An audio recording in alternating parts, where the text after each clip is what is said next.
बहुत टाइम पहले एक घने जंगल के बीच से एक सुंदर नदी बहती थी।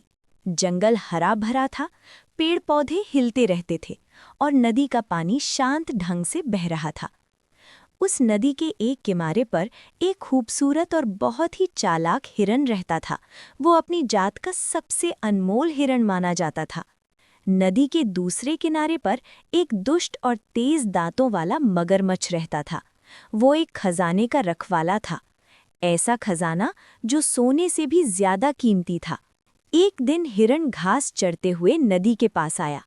उसने दूसरी तरफ एक ऊंचा और घना बेरी का पेड़ देखा जिसमें चमकदार लाल बेरीज लगी हुई थीं। हिरन सोचने लगा, ये बेरीज कितनी मीठी होंगी, काश मैं नदी पार कर पाता।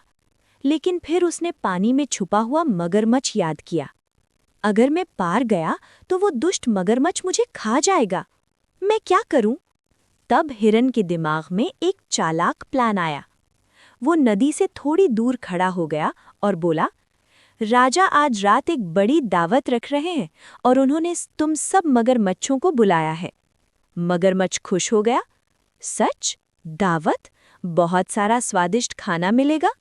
हिरन ने नाटक करते हुए कहा, राजा ने मुझे हुक्म दिया है कि मैं नदी के सभी मगरमच्छों की गिनती करूं।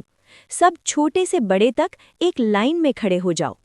मगरमच्छ ने अपने दोस्तों को बुलाया। सब मगरमच्छ पानी में एक सीधी लाइन में खड़े हो गए। हिरन बोला, जब मैं गिनती करूंगा मैं तुम्हारी पीठ पर चढ़कर एक से दूसरे पर कूदता हुआ आगे बढ़ूंगा। मगरमच्छ खुशी खुशी मान गए। हिरन ने पहले मगरमच्छ पर छलांग लगाई, 1। फिर दूसरे पर कूदा, 2।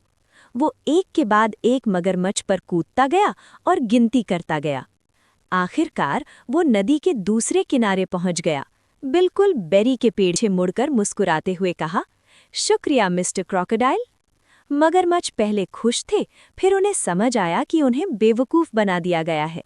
उनके चेहरे गुस्से से लाल हो गए। और हिरन?